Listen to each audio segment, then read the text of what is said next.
कालों के काल महाकाल बाबा की जय बोलो। जगतमाई महामाई माँ भद्रकाली की जय बोलो। माता रानी के सांचे दरबार की जय बोलो। वृश्चिक राशि वालों, स्वागत है आप सभी का वैदिक मंथन भिंड यूट्यूब चैनल में। प्रिय मित्रों, सावन मास के अंत में भोले बाबा ने खुद आपके लिए भेजा एक महा संदेश। आपकी कुंडली में ही कर दिया एक महापरिवर्तन। भोले बाबा आपसे अब बहुत अधिक प्रसन्न हैं और अब आपकी हर मनोकामना पूरी करना चाहते हैं। अब आपको वह मिलेगा जिसके लिए आप अब तक तड़प रहे थे, परेशान थे। जो भी इंसान आज इस वीडियो को पूरा देख लेगा और भोले बाबा के इस महा संदेश को समझ जाएगा और इसी संदेश के अनुसार अपने जीवन में कुछ जरूरी बदलाव कर लेगा, उस इंसान का हाथ स्वयं देवों के देव महादेव पकड़ लेंगे। और हम इस बात की आपको गारंटी देते हैं कि उस इंसान के जीवन में हर खुशी उसे प्राप्त हो जाएगी। फिर चाहे वह कितनी ही बड़ी इच्छा क्यों न हो, उसकी हर इच्छा हर मनोकामना पूरी हर हालत में हो जाएगी। और ऐसा हम इसलिए कह रहे हैं बंधुओं कि एक बार जिस पर भोले बाबा की कृपा हो जाती है उसका कोई बाल भी बांका नहीं कर सकता है। इसीलिए इन्हें देवों के देव महादेव कहा जाता है। अब फिर चाहे वह कोई देवता हो या कोई दिव्य शक्ति या फिर ग्रहों की नकारात्मक ऊर्जा कुदृष्टि हो, कुछ भी आपका बाल भी बांका नहीं कर पाएगी, क्योंकि महादेव के आगे किसी की भी नहीं चलने वाली है। जी हाँ बंधुओं, तो अब ऐसी भूल मत कर बैठना। इस वीडियो को बीच में बिल्कुल भी मत छोड़ना, वरना आप इस दुनिया के सबसे बड़े महा बदनसीब इंसान हो जाएंगे, क्योंकि आप स्वयं बाबा भोलेनाथ की कृपा को ठुकरा देंगे और उनके द्वारा देने वाले महा संदेश को भी नहीं समझ पाएंगे। एक बात हम आपको यहाँ पर पहले ही स्पष्ट तौर पर बता देते हैं कि कोई भी देवी देवता या फिर महाशक्ति जब आपसे प्रसन्न होती है तो वह कभी भी आपके सामने प्रकट नहीं होगी, क्योंकि मानव शरीर में इतनी क्षमता नहीं है कि वह दिव्य शक्तियों के स्पष्ट दर्शन कर सके। तो ऐसे में देवी देवता संकेत देते हैं, संदेश भेजते हैं और उन्हें आपको समझना पड़ता है। तो अब कौन सा है वह महासंदेश और भोले बाबा आखिर आप पर इतने प्रसन्न हुए क्यों हैं और कौन से संकेत वे आपको देना चाहते हैं जिससे कि आपका जीवन बदलेगा। सारी बातें हम आपको आगे इस वीडियो में बताएंगे, बस आपको इस वीडियो को अंत तक देखना है। जी हाँ बंधुओं, याद रखना कि जिस इंसान पर भोले बाबा प्रसन्न हो गए उस इंसान की कुंडली के ग्रह अपने आप सही दिशा में परिवर्तित हो जाते हैं और बड़े से बड़ा ग्रह भी चाहे कितना ही नकारात्मक क्यों न हो, जातक का बाल भी बांका नहीं कर पाता है, क्योंकि भोले बाबा के क्रोध से उनकी तीसरी आंख से सभी डरते हैं। जी हाँ बंधुओं, यह वीडियो बिल्कुल समय के अनुकूल है और आज आपको इस वीडियो को देखना बहुत जरूरी है। यही वीडियो यदि आपको 8 दिन 10 दिन बाद मिलता तो समय निकल चुका होता, लेकिन आप बड़े ही भाग्यशाली हैं जो आज आप इस वीडियो को देख रहे हैं, क्योंकि बिल्कुल सही समय पर सही वीडियो आज आपको मिला है। इस वीडियो के माध्यम से अब आपका जीवन बदलेगा ही बदलेगा और यही स्वयं भोलेनाथ चाहते हैं, तभी तो आपने इस वीडियो को क्लिक किया है और आज आप इसे देख रहे हैं। तो बस आपको करना यही है कि इस वीडियो को अंत तक देखना है, बीच में से छोड़ने की भूल बिल्कुल भी मत करना, वरना आप बहुत बड़ा अनर्थ कर बैठेंगे। जी हाँ बंधुओं, उम्मीद है कि आप हमारी भावनाएं समझ रहे हैं। तो चलिए आज के इस विशेष और जीवन में क्रांतिकारी बदलाव लेकर आने वाले कार्यक्रम की शुरुआत करते हैं। लेकिन इससे पहले हम चाहेंगे कि आप बाबा भोलेनाथ और माँ भद्रकाली का आभार अवश्य व्यक्त करें। तो कमेंट बॉक्स में लिखिए जय माँ भद्रकाली कृपा करो, जय भोलेनाथ अवश्य लिखना। साथ ही साथ यदि आप इस चैनल पर पहली बार आए हैं तो माता रानी के इस दास का आपसे एक छोटा सा निवेदन और है कि इस चैनल को आप सब्सक्राइब अवश्य कर लें, क्योंकि ऐसा करते ही आप माँ भद्रकाली परिवार के सदस्य बन जाएंगे और आपके जीवन में खुशियों की शुरुआत हो जाएगी। आज आप सब्सक्राइब करिए और कल से इसका अंतर अपने जीवन में महसूस करिए। तो चलिए चैनल को जल्दी से सब्सक्राइब करिए, फिर आगे बढ़ते हैं। मित्रों, सावन का यह महीना अब जाने वाला है। अब इस बात का फैसला होगा कि किसकी सेवा और किसकी मेहनत और किसकी भक्ति से बाबा भोलेनाथ प्रसन्न हुए हैं। यहाँ पर हम आपको एक बात बता दें कि चाहे आपने पूरे महीने भोले बाबा को जल समर्पित किया है या केवल सोमवार के सोमवार किया है या केवल 1-2 बार ही आप बाबा भोलेनाथ के मंदिर में गए हैं, इस बात से कोई फर्क नहीं पड़ता है कि भोले बाबा किससे प्रसन्न होंगे, क्योंकि सारा खेल भावनाओं का है। यदि आप एक बार ही मंदिर जाते हैं और आपका भाव बहुत ही गहरा है, आप भोले बाबा से बिल्कुल भावुक तौर पर जुड़े हुए हैं, दिल से दिल का नाता बनाकर बैठे हैं, तो आपके एक बार जाने से ही बाबा प्रसन्न हो जाएंगे। और यदि आप केवल मंदिर जाते हैं और ड्यूटी समझ के भोले बाबा को जल समर्पित करके भाग आते हैं और भोले बाबा को कुछ समझते ही नहीं हैं, उन्हें अपने दिल की कहते सुनते नहीं हैं, उनके साथ मन नहीं लगाते हैं, उल्टा मंदिर में जाकर आप यहाँ वहाँ के नज़ारे ताकते हैं, लोगों के साथ गप्पे हाँकते हैं, तो आप चाहे कितनी ही बार मंदिर जाइए तो आपका मंदिर जाना सिद्ध नहीं होगा, बाबा की कृपा आप तक नहीं पहुंचेगी। तो उम्मीद है कि आप समझ गए होंगे कि बाबा कैसे प्रसन्न होते हैं। अब हम आगे आपको बताते हैं कि भोले बाबा आपसे प्रसन्न हुए हैं, इस बात के संकेत क्या हैं। जी हाँ बंधु, जब आपको यह पता चलेगा कि भोले बाबा आपकी सेवा, आपके भाव, आपकी भक्ति से प्रसन्न हैं, तभी तो आप उनके द्वारा दिए गए इस संदेश को समझ पाएंगे, जिसे हम आगे आपको वीडियो में बताने वाले हैं। और इस संदेश को सुनने के बाद आपको कुछ जरूरी उपाय और क्रियाएं भी करनी पड़ेंगी, क्योंकि बिना उनके आप कोई भी लाभ ले नहीं पाएंगे। याद रखना कि दैवीय कृपा जब जीवन में आती है तो यह असल में एक पूरी की पूरी प्रक्रिया है। यह यूं ही किसी के द्वारा दिया गया कोई छोटा मोटा गिफ्ट या उपहार नहीं होता कि उसने दे दिया और आपने उसे लेकर उपयोग कर डाला। जी नहीं, देवी देवता कोई चीज नहीं देते हैं, वे भौतिक नहीं है और ना ही उनका भौतिक जीवन से कोई लेना देना है। देवी देवता तो ऊर्जा होते हैं, और जब वे जीवन में किसी की कृपा करते हैं, किसी से प्रसन्न होते हैं, तो शुद्ध सकारात्मक ऊर्जाओं को उसकी ओर भेजते हैं। अब ऐसे में आपको उन ऊर्जाओं को अपने पास संभालने की क्षमता पैदा करनी पड़ती है, इसलिए आपको अपने जीवन में कुछ परिवर्तन करने ही पड़ते हैं। अन्यथा जैसे उन्होंने कृपा भेजी है, वैसे ही वह कृपा, वह सकारात्मक ऊर्जा वापस भी लौट जाएगी और आपको कुछ पता भी नहीं चलेगा। इसीलिए लोग लंबे समय तक बाबा की सेवा करते रहते हैं, फिर भी उनके जीवन में टस से मस कोई बदलाव नहीं होता, सब ज्यों का त्यों रहता है। कष्ट के कष्ट रहते हैं, परेशानियों की परेशानियां रहती हैं, और लोग बाद में दोष भोले बाबा को दे देते हैं कि हमारी तो सुनते ही नहीं है, हमने तो बहुत मेहनत की है। अरे आपने नियम तो समझे ही नहीं है। हमारे शास्त्र, हमारे वेद, हमारे पुराण सब नियमों के बारे में ही तो चर्चा करते हैं, सब भगवान से जुड़ने की प्रक्रिया ही तो हैं, आपने कभी उन्हें समझा ही नहीं है। तो अब हम आपको यहाँ पर सारी बातें विस्तार से समझाएंगे, बस आपको एक एक बात अच्छी तरह से समझना होगा। जी हाँ बंधुओं, तो संकेतों पर ध्यान देना है आपको, और इन 5 संकेतों में से यदि आप में 2-3 संकेत भी दिखाई देते हैं तो आप प्रसन्न हो जाना, क्योंकि आप भोले बाबा की परीक्षा में पास हो चुके हैं, आपसे भोले बाबा बहुत अधिक प्रसन्न हैं। फिर हम आपको वह संदेश सुनाएंगे, तो अब ध्यान से सुनिए। तो मित्रों, श्रीमद् भागवत में कहा गया है, यच्चकार गले नीलम तच्च साधोर विभूषणम, यानी कि श्रीमद् भागवत के अनुसार भगवान भोलेनाथ को नीलकंठ कहा गया है, और नीलकंठ पक्षी को भगवान भोलेनाथ का ही स्वरूप माना गया है। अब शास्त्रों की यदि माने तो जिस इंसान को नीलकंठ के दर्शन सावन के महीने में जब भी हो जाएं, तो उसे समझ लेना चाहिए कि भोले बाबा की पूर्ण कृपा और आशीर्वाद उस इंसान को प्राप्त हो चुके हैं। अब यदि आपको भी नीलकंठ पक्षी के दर्शन हुए हैं, चाहे अब दर्शन आपको कहीं भी हुए हों, चाहे तस्वीर में हुए हों, चाहे वास्तविकता में आपने कहीं नीलकंठ पक्षी को देखा हो उड़ते हुए, बैठे हुए, या फिर कहीं टीवी सीरियल में कहीं पर भी आपने नीलकंठ पक्षी के दर्शन किए हैं, तो यह इस बात का प्रमाण है कि निश्चित तौर पर भोले बाबा आपसे पूर्ण रूप से प्रसन्न हो चुके हैं। यह सबसे बड़ा संकेत है। इसी के साथ साथ अन्य संकेत भी हैं, इन पर भी जरा ध्यान देना है आपको। दूसरा संकेत है शिव पुराण से लिया गया, कि जब भोले बाबा माता पार्वती से कहते हैं कि जब हम किसी से बहुत प्रसन्न होते हैं तो उस इंसान के आंतरिक मन में एक अद्भुत शांति छा जाती है, और उसे अंतर मन में जब वह अकेले में बैठा हो, शांति में बैठा हो, तो धीमी धीमी डमरू की आवाज सुनाई देती रहती है। तो अपने दोनों कानों को अपने हाथों से बंद कर लेना और उसके बाद अपने अंतर मन की आवाज को सुनने की कोशिश करना। अब यदि आपको हल्की डमरू जैसी आवाज धीमी धीमी सुनाई दे तो आप समझ जाना कि भोले बाबा आपसे प्रसन्न हैं और आपका अंतर्मन इस बात को अच्छी तरह से जानता है।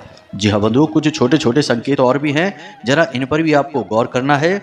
जैसे कि आप घर से बाहर जब निकलें तो आपको कहीं पर शांत बैठा हुआ कोई बैल दिखाई दे जाता है, जो कि नंदी महाराज का प्रतीक है। अब ऐसा आपको एक दो बार नहीं जबकि कई बार होगा। जी हाँ मित्रों, जब आप बाहर निकलेंगे तो आपको बैल बैठा दिखाई देगा। हो सकता है कि रोज दिखाई दे या फिर एक दो दिन के अंतर से दिखाई दे।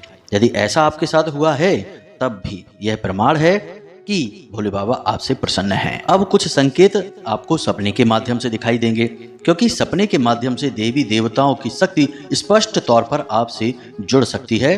तो सपने में आपको और अधिक स्पष्ट संकेत मिलेंगे। जैसे कि सपने में आपको भोले बाबा से जुड़े हुए प्रतीक दिखाई दे सकते हैं, जैसे कि कोई शिवलिंग दिखाई दे सकता है, काले रंग का शिवलिंग दिखेगा या सफेद रंग का शिवलिंग दिखेगा। काले रंग का यदि शिवलिंग दिखाई देता है तो भोले बाबा की आपके ऊपर अति कृपा आ चुकी है। यदि सफेद रंग का शिवलिंग दिखाई देता है तो बहुत जल्द आपकी कोई एक बड़ी मनोकामना पूरी होने वाली है, यह इस बात का प्रमाण होता है। यदि शिवलिंग के ऊपर सर्प लपेटा हुआ भी दिखाई दे रहा है तो यह इस बात का प्रमाण है कि आपके शत्रुओं की जो भी कष्ट थे आपके ऊपर वे सारे समाप्त होने वाले हैं। किसी भी प्रकार की शत्रु बाधा हो, किसी भी प्रकार की नकारात्मक ऊर्जा हो, वह समाप्त होने वाली है। इसी के साथ साथ आपको सपने में त्रिशूल भी दिखाई दे सकता है और या फिर काले रंग का नाग भी आपको सपने में दिखाई दे सकता है। ये सारे संकेत इस बात के प्रमाण हैं कि भोले बाबा आपसे प्रसन्न हो चुके हैं। अब आपके ऊपर उनकी पूरी कृपा और आशीर्वाद आ चुकी है। लेकिन इन सब संकेतों के साथ साथ एक संकेत और है जो कि बहुत ही प्रामाणिक है और यह संकेत बहुत आसानी से महसूस होता है। जैसे कि आपको अंतर मन में बहुत शांति का एहसास होगा और आप निडर होने लगेंगे। जी हाँ मित्रों, आपको किसी भी चीज से भय नहीं लगेगा, चाहे फिर कोई समस्या हो, चाहे जीवन का कोई बड़े से बड़ा कष्ट हो। हर एक समस्या से, कष्ट से, शत्रु से, किसी भी भूत प्रेत पिशाच से, किसी से भी आपको भय नहीं लगेगा। जी हाँ मित्रों, एक निडरता का स्वभाव आपके अंदर पैदा होने लगेगा। आपको अंतर मन में यह पता रहेगा कि आपको डरने की कोई आवश्यकता नहीं है। हर बड़ी से बड़ी विपत्ति का अंत अवश्य ही होता है, आपकी भी विपत्ति का हो जाएगा। और यह जो आत्मविश्वास आपके अंदर पैदा होगा, यह भोले बाबा की कृपा की वजह से ही पैदा हो रहा है। तो यह भी इस बात का प्रमाण है। तो ये संकेत हमने आपको बताए हैं। अब इन संकेतों में आप देखें कि आपको कितने संकेत मिले हैं, कौन कौन से संकेत मिले हैं, हमें कमेंट करके अवश्य बताना। अब हम आपको बताने जा रहे हैं उस एक विशेष संदेश के बारे में जो भोले बाबा ने आपको भेजा है। लेकिन इससे पहले हम आपको बता दें कि सावन का जो आखिरी सोमवार है 19 तारीख को, इस दिन आपको भोले बाबा की विशेष पूजा पाठ और अनुष्ठान करना ही होगा। और इस दिन आपको 5 मुखी रुद्राक्ष वाला वह विशेष उपाय कर लेना है जो कि पूरे वर्ष भर आपको जीवन में खुशियां देगा और आपकी मनोकामनाएं पूरी करेगा। अब यदि आपको वह 5 मुखी रुद्राक्ष वाला विशेष उपाय नहीं देख पाए हैं या उसके बारे में ज्ञान नहीं है तो हम आपको फिर से बता देते हैं। थोड़ा जल्दी से बताएंगे तो ध्यान से हर बात को समझ लेना। इसके लिए आपको सोमवार के दिन इस विशेष आराधना को करना है। इसके लिए आपको 5 मुखी रुद्राक्ष खरीदना होगा और सोमवार के दिन सुबह सूर्योदय से पहले भोले बाबा के मंदिर में पहुंचना होगा। और इस 5 मुखी रुद्राक्ष को शुद्धिकरण के बाद यानी गंगा जल से स्नान कराने के बाद शुद्धिकरण कर लें और उसके बाद इसे सफेद रंग के कपड़े से लपेटकर भोले बाबा के शिवलिंग पर चढ़ा दें यानी कि अर्पित कर दें। और उसके बाद आपको वहीं पर बैठकर रुद्राक्ष की माला से ही भोले बाबा के पंचाक्षरी मंत्र का 11 माला जाप करना होगा।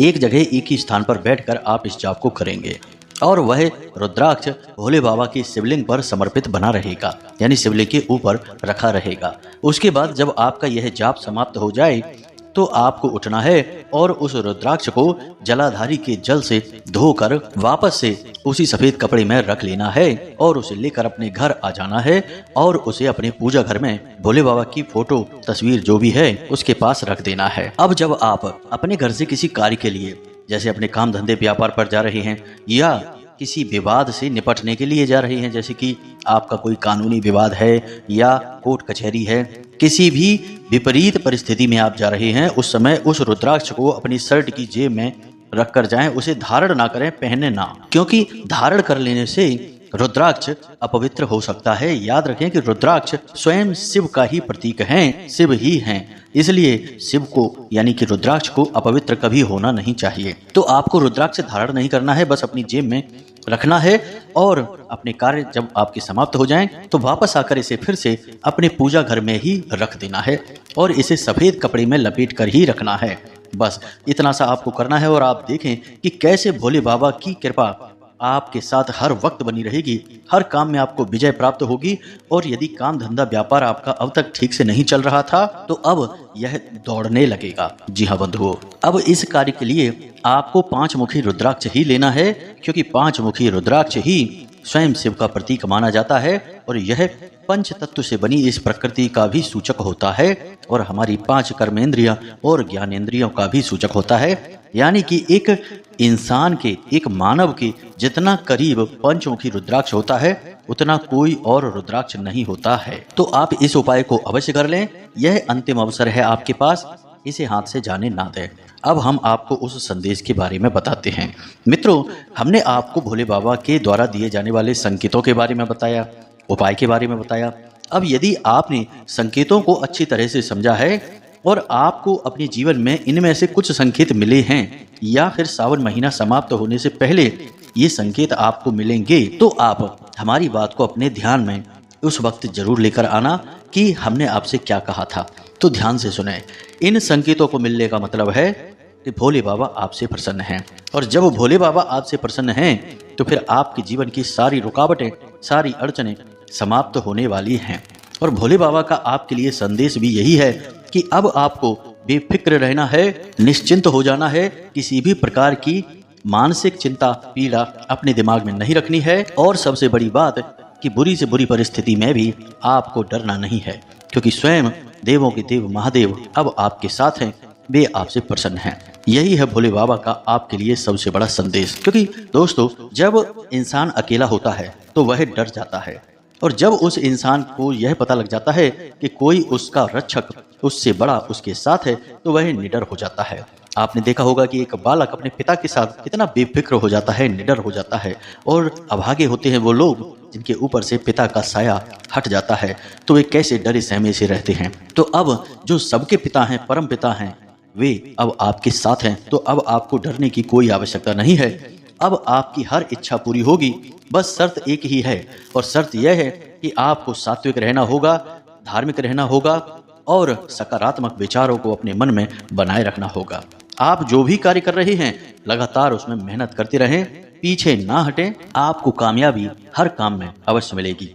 बस आप उन गलतियों को मत करना जिनसे भोले बाबा आपसे नाराज हो सकते हैं। और वे गलतियां क्या हैं जरा इन्हें ध्यान से समझ लेना, वरना जैसे कृपा आपके पास आई है वैसे ही चली भी जाएगी। तो वह गलती क्या है? सबसे पहली गलती यह है कि किसी भी प्रकार की नकारात्मक गतिविधि में आपको नहीं डूबना है, कोई भी व्यसन आपको नहीं पालना है। जैसे मांस, मदिरा, वेश्यावृत्ति, जुआ, शराब आदि का सेवन आपको बिल्कुल नहीं करना है। इनसे दूर रहना है, क्योंकि ये पूर्ण रूप से नकारात्मक गतिविधियां हैं और जो इंसान इन गतिविधियों को करता है उससे देवी देवता कभी प्रसन्न नहीं रहते हैं। दूसरा कि भोले बाबा का एक रूप पशुपतिनाथ भी है, यानी कि आपको किसी भी जीव जंतु पर किसी प्रकार की हिंसा नहीं करनी है। और हम आपको पहले ही कह चुके हैं कि आपको मांसाहार से दूर रहना है और जीव जंतुओं पर हिंसा नहीं करनी है, बल्कि हो सके तो आपको उनसे अधिक से अधिक प्रेम करना है, भोजन आदि कराना है। इससे जीव जंतु प्रसन्न होंगे और जीव जंतु के मालिक यानी कि स्वयं भोले बाबा भी प्रसन्न होंगे। और तीसरा सबसे बड़ा कि कभी किसी महिला और घर के बड़े बुजुर्ग का अपमान आपको नहीं करना है। कई बार जीवन में ऐसी परिस्थितियां बन जाती हैं कि जिससे आपको ऐसा लगता है कि उकसाया जा रहा है, जानबूझकर आपको परेशान किया जा रहा है, तो आप भी क्रोध में, आवेश में आकर कुछ ऐसा बोल जाते हैं, कर जाते हैं जिससे कि बड़ों का अपमान हो जाता है, महिलाओं का अपमान हो जाता है। हालांकि बाद में आपको इसके लिए पछतावा होता है, लेकिन यह कार्य आपको करना नहीं है। अपने क्रोध, अपने आवेश पर आपको पूर्ण नियंत्रण रखना है। इसी के साथ साथ एक और सबसे महत्वपूर्ण बात कि आपको समय समय पर दान भी करते रहना है। हमारे हिंदू धर्म में और देवीय परंपराओं में दान का विशेष महत्व है और हमारे हिंदू धर्म में यह विशेष मान्यता है कि आपको जिस भी चीज की आवश्यकता है आप उसी का दान करें। जी हाँ बंधु, अब हो सकता है कि आपको धन की आवश्यकता हो, आप धन की कमी से जूझ रहे हों और हम आपसे धन के ही दान की बात कर रहे हैं, तो यह कैसे हो सकता है? आपके पास जब है ही नहीं तो आप कैसे दान करेंगे? तो आपके पास जितना भी सामर्थ्य है, अगर 10 रुपए का सामर्थ्य है, 5 रुपए का सामर्थ्य है, तो उतना ही आप दान कर दें। जी हाँ बंधुओं, और आप यकीन मानिए कि जब आप दान करना प्रारंभ करेंगे तो आपको पता नहीं कहां कहां से, किन किन स्रोतों से पैसा खुद ब खुद वापस आके मिलने लगेगा। जितना आप दान कर रहे हैं उसका 100 गुना, 1000 गुना बनकर वह पैसा आपके पास आएगा।